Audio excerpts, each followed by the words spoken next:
Beautiful idea. Today is day 17. I don't have a lot of time today. I've got Maya and Dimple needs to jump on to work.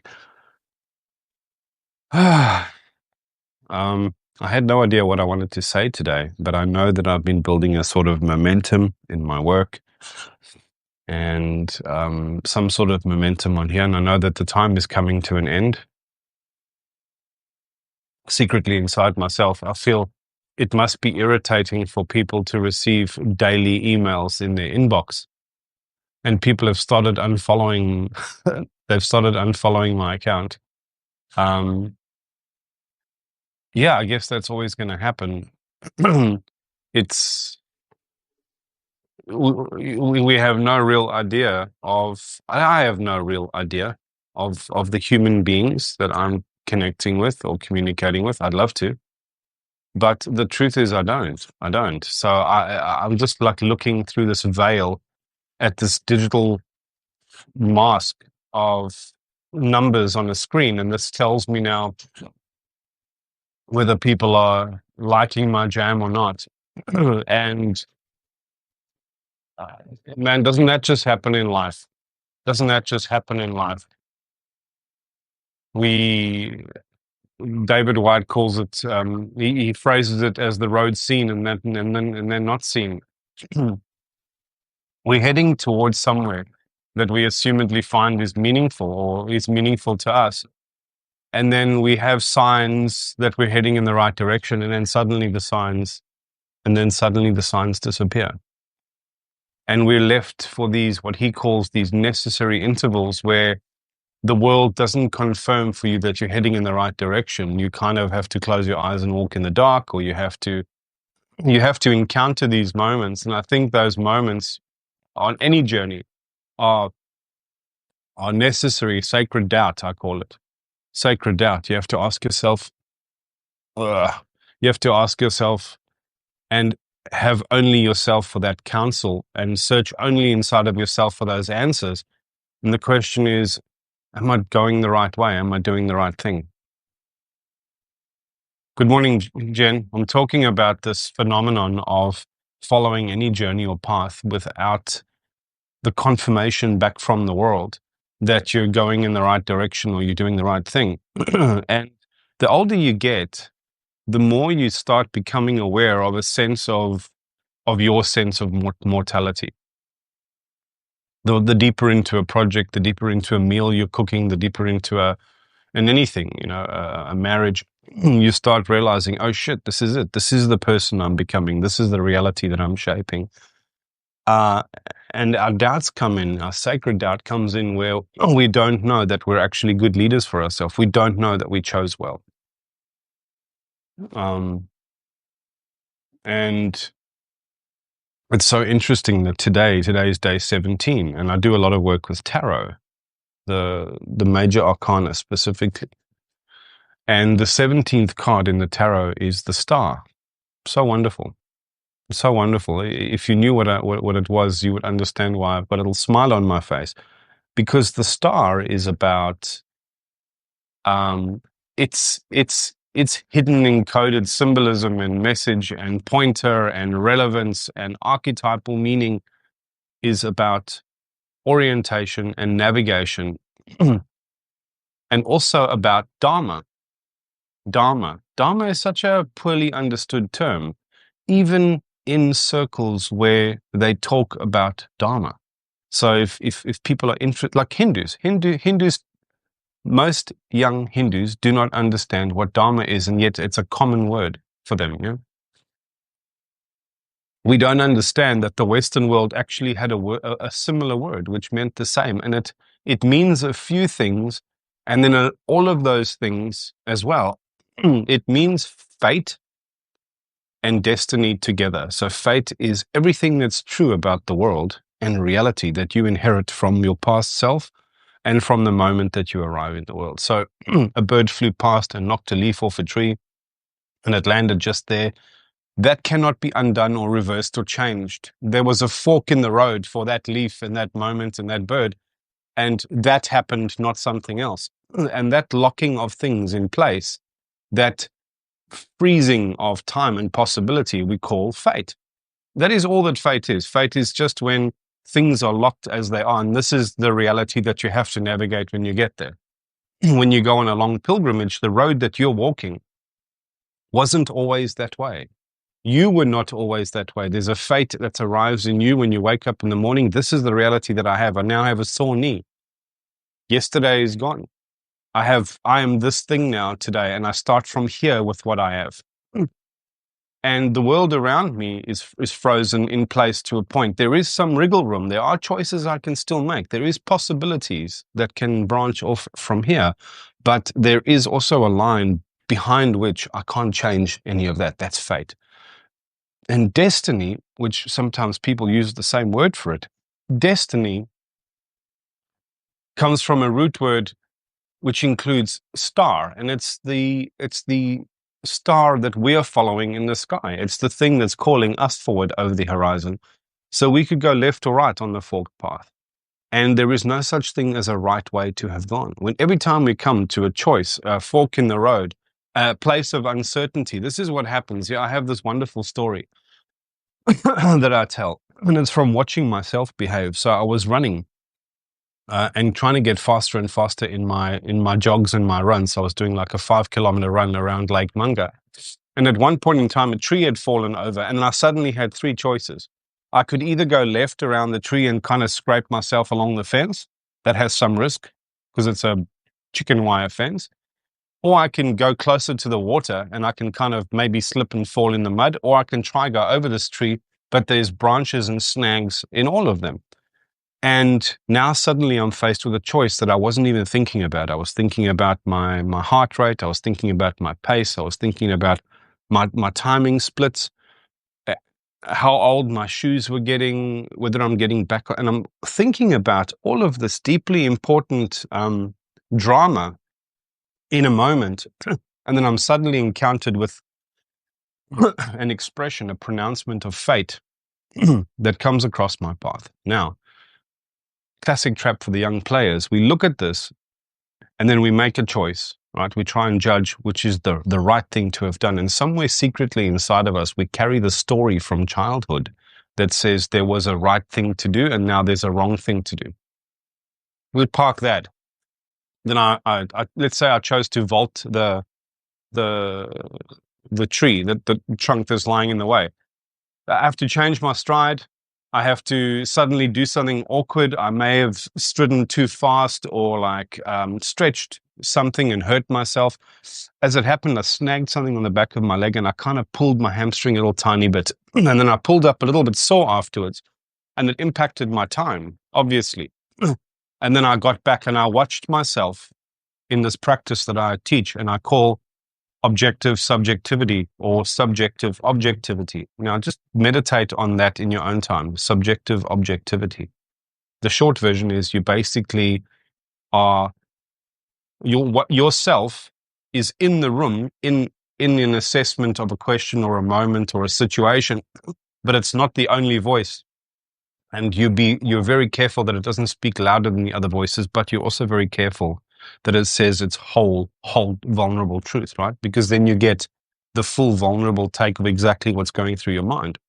And I watched myself trying to, because my time was affected and my personal best was taken away. Small things, but it meant something to me, obviously, on the day.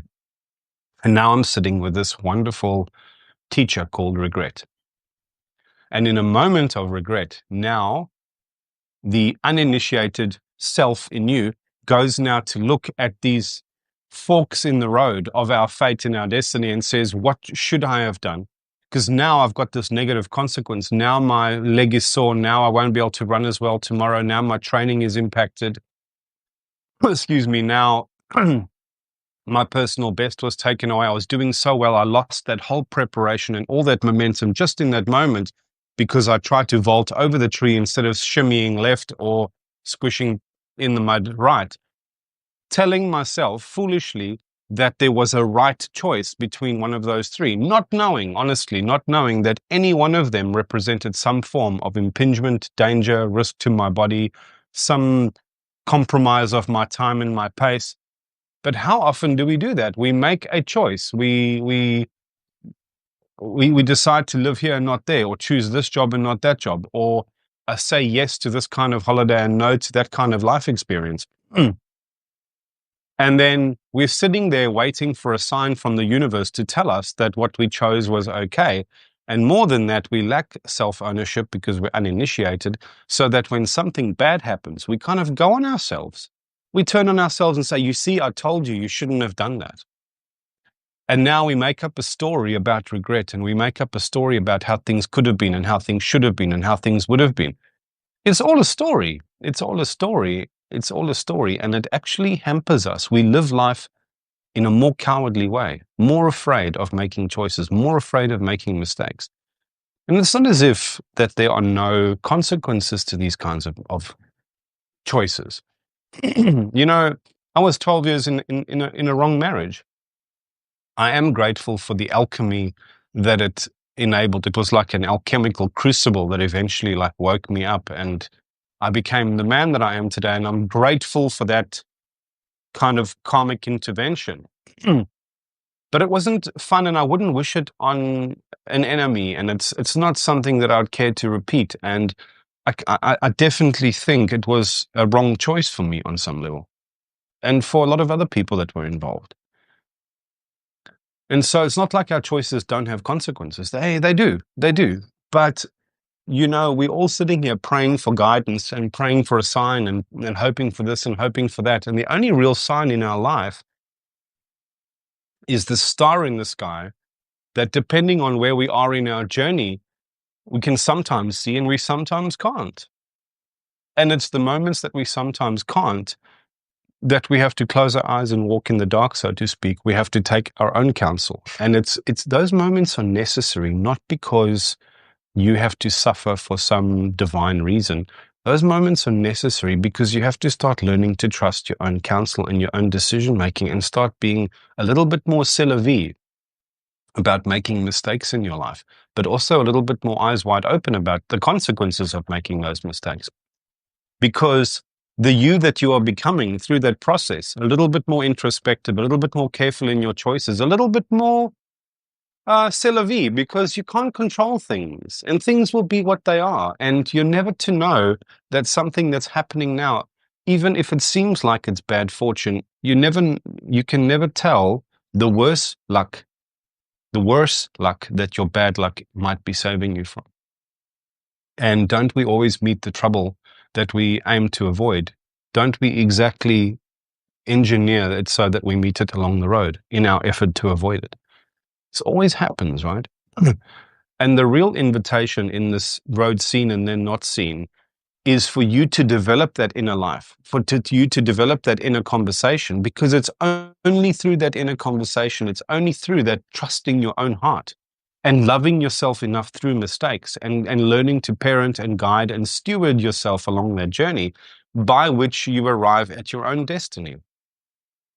I'll end with this. What a silly debate there is in the world about whether free will exists or not. Sam Harris, brilliant thinker and a profound student and teacher of meditation. You know, he's got the Waking Up app and community. He'll tell you free will doesn't exist.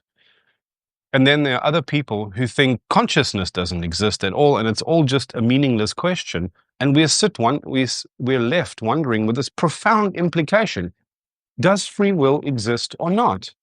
Am I living a predetermined life? Or can I actually make choices for myself? And then I realize how many times Rocco will say, we are living life by default, not by design, and we could be living it by design. And so therefore that default means I'm not acting from my free will. Or am I somehow ceding my free will to a system of control or a system of influence? Is it me at fault for giving myself a bad life, or is it circumstance? Is it karma? What is it? I actually don't know how to navigate this path and how to step forward from here, because I actually have uncertainty about whether my choices have consequences or not. Real consequences. Am I wasting my energy? Am I wasting my time? The thing that tricks us is that we have so many systems of influence and control that human beings have normalized that we have to cede our permission and our free will to, in order to get our needs met. The corporate world is like that, right? Having a government with laws and rules is like that. And there's never a healthy, perfect line where that is set, where you can still keep your own sovereignty. Nanny states and governments, they always treat us like children, right? That doesn't mean we need to throw it all off. The answer to bad government is not no government, it's actually better government. But we need to be able to find out how to answer that question. So the question remains then to us, is free will a real thing? And my answer to you is, think about this. In that example between fate and destiny, fate is everything about the world that you can no longer change. That just is the way it is now. The momentum is going this way. The boulder landed that way when it fell down the mountain. The river carved its way through the landscape this way. My hair now looks like this. I can't change some about this. But that doesn't mean there's nothing I can't change. That doesn't mean there's nothing I can do. There's still a field of possibility that opens up today. And reality is emergent. If I start training for a thing today, in a month's time, I'll be fit, and the possibilities of what I can do and my body can do and the distance I can run and the fun that I can have doing it suddenly changes. I can travel on a ship today and I can set course, and depending on how consciously I navigate that journey for a year, I will end up in a place a year from now where I can launch into a new trajectory, into a new adventure that I cannot reach from here. Yeah, you don't get the garden that you want from one afternoon of digging, but after that whole summer, you don't get the garden you want also without that one incremental afternoon of digging. That whole summer was a series of afternoons in which you made a choice and you steered the outcome. Yeah. So do we have free will? Yes. Do we have limitless free will? No, we can't do anything in this world. We can't do everything in this world. Fate is frozen. We can say fate is the reality of the world where there is no more free will, right? All the free will has been used up, right? And it's over the event horizon of time. But ahead of you, and in this moment, there is always a capacity for free will. Might not be a lot, but your ability to harness that and your ability to invest that little harnessed bit wisely, it's no different to calories on a plate and nutrition on a plate. There is a moment, hello Meg, there is a moment always in which you can decide, what does love look like right now? What should I do in the absence of knowing, in the absence of certainty? What could I do? What can I do? There is a little bit of wriggle room in all of this fate that we call free will.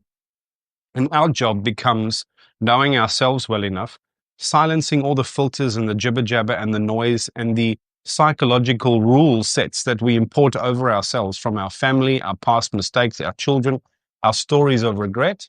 Yeah. And then just being our whole loving self in this moment and asking ourselves, what does love look like right now? You know, that is how you marshal your own free will. And that is the doorway to how you spend and invest your own free will. So that, yes, there is free will. And it's a capacity that can grow and can be enhanced depending on how you handle the little budget of it that you have here in this moment. And so card number 17 from the tarot it's about Dharma.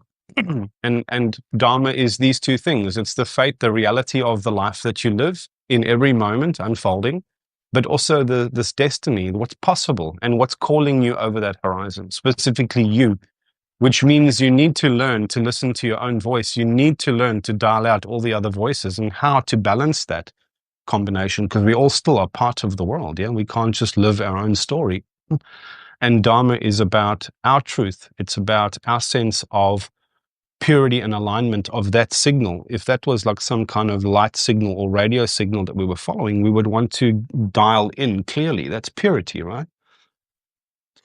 The discipline and austerity side of Dharma is the practices how we contain ourselves in this world, how we regulate our spending of energy and attention and our focuses and our freedoms that we allow ourselves. That's our discipline.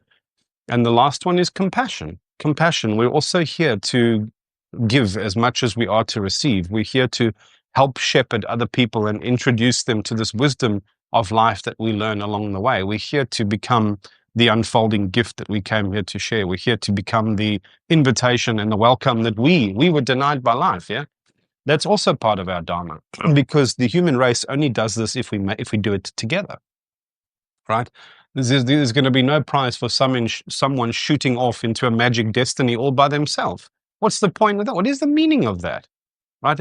We're all walking each other home here. We are all walking each other home. And I am called in my destiny, how I want to invest my free will, how I want to optimize my free will, is by teaching other people and explaining to them this arrangement between fate and destiny. Lift up the confusion about Dharma and bring it back into our hearts and minds and normalize the idea of looking after these four pillars: truth, purity, discipline, and compassion, but not as these vague, wishy-washy concepts, but just, oh, this is how I implement it in my daily life. And let me introduce you to this idea of the star, this 8-pointed compass, this point of light that is really a portal to our tomorrow that we are aiming at. And it's like a shooting star. It's moving through the sky. And we all have a genius inside of us that we're trying to awaken and live in relationship with. We all have something unique and special and mind-blowing that no one else can quite bring into this world. And one word of explaining that is, or labeling that, is our genius, right? It doesn't mean you're more intelligent than anyone else. It means you're wired for a certain kind of experience and a certain kind of understanding that you excel at. And it might be movement, it might be the way that you show up and show care to other people. There's not just one kind, yeah? And Arthur Schopenhauer, I'll leave you with this. Arthur Schopenhauer said, talent hits a target no one else can hit. But genius hits a target that no one else can see. And there's these forms of love that we can only show and we can only feel with our eyes closed, right? And what that really means is we can't be taking our cue from everything in the world. We have to learn on how to take that cue, that compass that we want to follow whilst trying to navigate towards our own star, is our human heart. And our lives that prepared us with exactly the kinds of wounds, exactly the kinds of regret and remorse, and those are exactly necessary to shape and inform you about your sense of longing and love in this world. Because the thing that you are longing for and missing, you know exactly how to give that form of love, because you know exactly the shape of it. And that's part of your destiny as well. That's it. So just a quick reminder, this is day 17 of day 20. I'll eventually be finished prattling at you daily. But what I am going to do from here on out is I'm going to arrange a Saturday service, something that's a little bit more slowed down and spacious, which is just going to be the equivalent of like a church service, but obviously with no dogma and no nonsense and no moralizing. It's just for fellowship, for us to get together, for us to reconnect with everything meaningful about a human life that we used to get from that modality.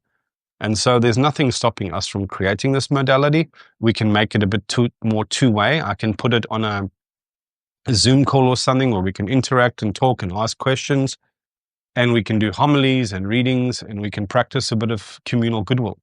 And isn't that so badly missing from the world? So if this interests you, thank you for listening. Thank you, Jennifer. Thank you, my lovely wife, Dimpna.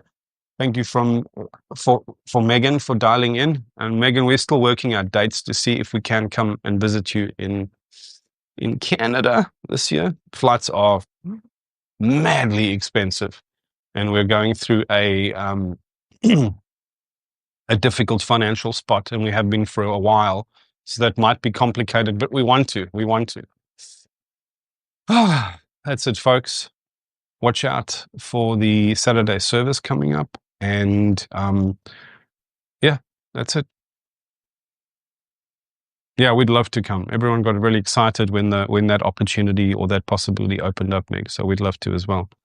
Anyway, ladies, thank you very much for your time. Everyone else watching this later, please comment, please like, please share. It's only through that engagement that we teach the algorithm that here is something that human beings care about. So after day 20, I'll be doing a wrap up and a debrief of this whole of this whole talking experiment with Chetan.